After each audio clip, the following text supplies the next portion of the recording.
Hello, welcome to Motorpoint. I'm Tim. This is a BMW 1 Series. And I think it's a bit like an indecisive government, because a few years ago it pulled off a U-turn that no one saw coming, and it switched from being a fun rear-wheel drive coupe hatchback type thing, and it became a more practical, more traditional front-wheel drive car, which gave it a bit more interior space as well. I want to find out if it's a good rival for the Audi A3 and the Mercedes A-Class, and whether you should buy it over one of those. So let's find out.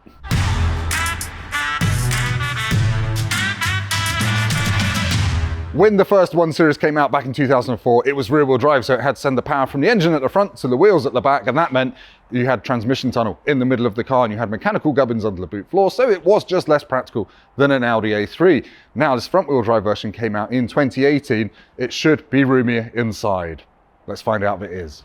It feels plenty roomy in here, to be honest, and although underneath this car shares a lot with a Mini, it doesn't feel like a Mini from behind the wheel. It feels very BMW-y, it feels very posh and very nice. As standard, you get an 8.8-inch infotainment screen here, controlled by BMW's brilliant iDrive knob down here, so you can use the screen while keeping your eyes where they should be, on the road, not running people over. And you get a digital dashboard as well, a little 7-inch one as standard. Now, some 1 Series models come with this bigger 10.25-inch central screen. You also get a bigger digital dashboard for the driver when you get that. Because this particular car is an M135i, that is a range-topping fast one, you get this as standard. And it is just lovely to use. That digital dashboard feels really modern, really wonderful, shows you your MPG and all that useful stuff. And I should point out, you can also use this as a touchscreen. Now you're pretty well catered for charging in the 1 Series as well. You've got a USB-A there, you've got a 12-volt cigarette lighter style charger there, and you've got a USB-C tucked away in here. But there isn't a wireless charger, which you do get on a Mercedes A-Class and an Audi A3. And that's pretty much it. It's fine.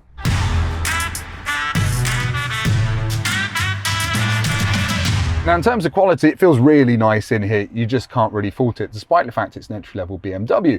In terms of style, I would say it sits in between Audi A3, which is a bit dour, a bit grey, and the Mercedes A-Class, which could be a bit chintzy for some people. This is a solid middle ground. I think I prefer this. It's crunch time for the 1 Series. Was that U-turn worth it? Is there more room in the back? Let's find out. Hooray! Well done, BMW. I fit. I'm 6'3". I've got more knee room than in the previous 1 Series, more elbow room, more headroom as well, and the doors open wider, so it's easier to get in and get child seats in and things like that. It's actually roomier than a Mercedes A-Class. I think it's one of the roomiest small cars like this on the market. Now, I've got 2 USB-Cs down there for charging, and that's pretty much it. But you don't need much more than that. The ISOFIX points are hidden away behind little flaps, but they're still easy to get to with one of those annoying child seat bases, the bane of my existence. Now, I wouldn't say I've exactly been avoiding showing you the front of the 1 Series, but it's not really a looker in the same way that the Mercedes A-Class is, because it's front-wheel drive, it's got a shorter, stumpier bonnet than, say, the iconic BMW 3 Series, just happens to be one sitting there. That's very handy, and it's got a massive grille. Normally, the 1 Series would have normal vertical bars on the grille, classic BMW. Because this is the fast M135i, it gets bronzed hexagons. Apparently that means performance. Somehow the BMW 1 Series has one of the most confusing bums in the car game. You probably think, oh, I've seen a saloon version of that. And you have, except it's not called the 1 Series, it's called the 2 Series Grand Coupe, and it's got a saloon boot, but otherwise same engines, everything else. But anyway, the boot itself is 380 litres, which is exactly the same as in an Audi A3 or Volkswagen Golf. So it's a nice wide opening practical space, but we want to see how much stuff you can fit in it. And to do that, we've got something called the Motorpoint Big Boot Challenge. Will it pass? Will it fail? There's only one way to find out, and it involves a load of bags.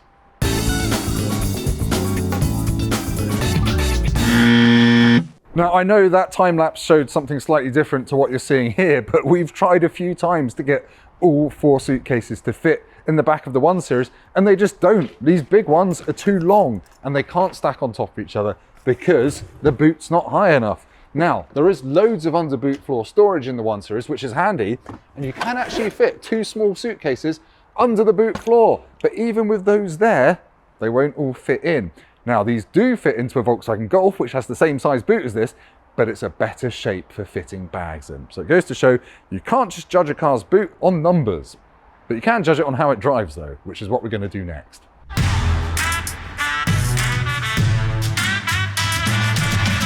Before we go for a drive in the BMW 1 Series, I just want to point out how much adjustment there is in the steering wheel, which sounds like a really boring thing, but it means you can get it out in your lap and low, and the seat goes quite low too. So you can get into a really sporty driving position, and it just feels a little bit racier than the equivalent Mercedes A-Class. But anyway, foot on the brake, it comes to life, you start it there, and into gear. Now, it's very easy to drive, it's very easy to see out of, with the same caveat that applies to that blooming Mercedes A-Class. And that is the view of your shoulder isn't that great because it's got quite a thick pillar at the back corner of the car. But most modern cars have that problem. Now, in terms of engines, there's a mix of petrols and diesels, but there is no hybrid or plug-in hybrid option like with the A3, like with the A-Class. So it does feel a little bit dated in that regard.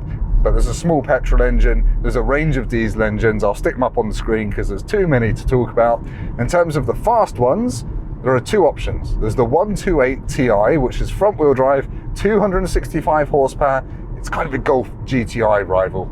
And this M135i has got four wheel drive and a 2-litre petrol engine with over 300 horsepower, 306 I think it is. And that means it does 0 to 62 in 4.8 seconds. So there is a fast one. But really, I'd go for the 118i petrol. That's got the 1.5 litre engine out of the Mini, or one of the diesels, just for efficiency's sake, really. But anyway, we're going to get some motorways, and we'll talk about how refined this is when you're at 70 miles an hour. And then we'll do some country roads and see if it's any fun. There's a smorgasbord of driving content coming up in the next 2.5 minutes. Right, I'm going to accelerate from 30 miles an hour up to motorway speed, 70 miles an hour. This M135i is fast, that is 70 miles an hour. It's also quite thirsty. It's the same 2-litre engine that you get in the Mini Clubman John Cooper Works. I used to own one of those, well, 6 months, and I only ever got 32 mpg out of it, so this will do the same. It's not very efficient. But in terms of refinement, at 70 miles an hour, it's okay. There is a little bit more tyre noise and wind noise from the door mirrors than in a Mercedes A-Class. And I know that because I drove a Mercedes A-Class down here earlier today, and it was just a bit more relaxing than this.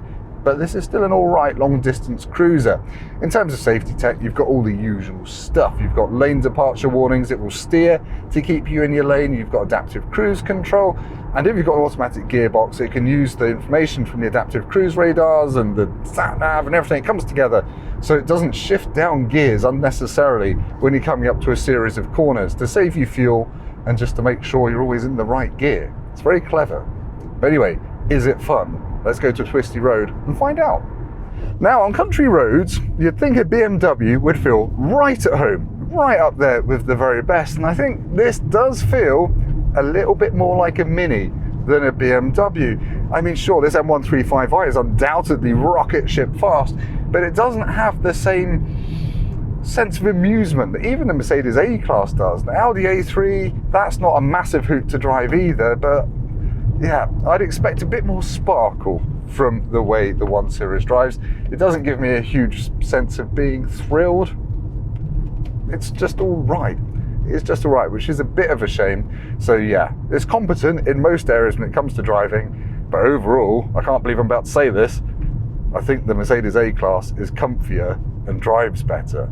This is just a bit too, it's trying to be sporty, it's jiggling me about, but it doesn't feel fun. Back to Motorpoint for an outro.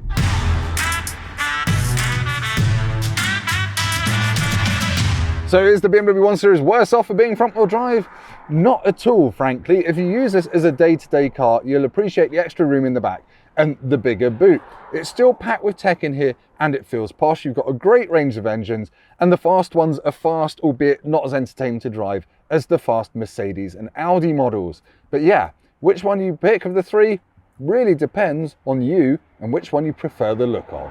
Thank you for watching this video. If you've liked it, please hit like and also subscribe to Motorpoint YouTube channel because we've got plenty more nearly new car reviews coming soon. See you next time.